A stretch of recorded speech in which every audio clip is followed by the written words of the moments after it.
The 1979 miniseries adaptation of Salem's Lot, directed by Toby Hooper, is often admired for staying relatively true to Stephen King's 1975 novel. But like many adaptations, it does take certain liberties with the source material. While the core of the story and many of the characters are preserved, there are significant changes in the narrative structure, character development, and some key plot points. Below is a comparison between the 1979 miniseries and King's original novel, highlighting both the faithfulness and the deviations. Reason 1. The faithfulness to the source material. Part 1 consists of the plot and core themes. The 1979 miniseries captures the essential plot and central themes of Stephen King's Salem's Lot quite well. Both the novel and the adaptation follow Ben Mears, a writer who returns to the small town of Jerusalem's Lot, only to discover that the town is being slowly taken over by a vampire, Kurt Barlow, and his human familiar, Richard Straker.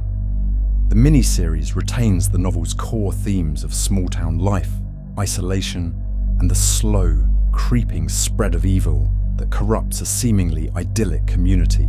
The Marston house remains a central symbol of the town's dark past and the epicenter of the vampire infestation in both the book and the film. Part 2 is the key characters. The miniseries also stays true to many of the central characters from the novel, including Ben Mears, Susan Norton, Mark Petrie, Father Callahan, and Kurt Barlow.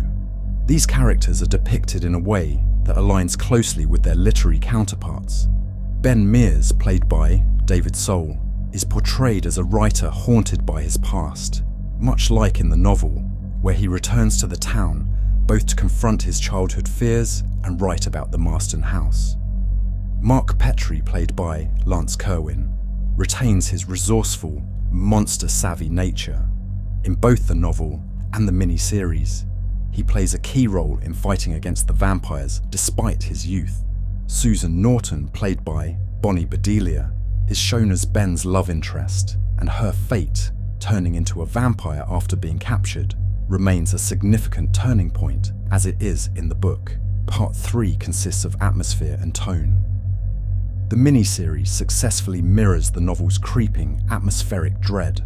The slow build-up of tension, the sense of isolation, and the feeling of something deeply wrong hidden beneath the surface of this quiet town are effectively translated on screen.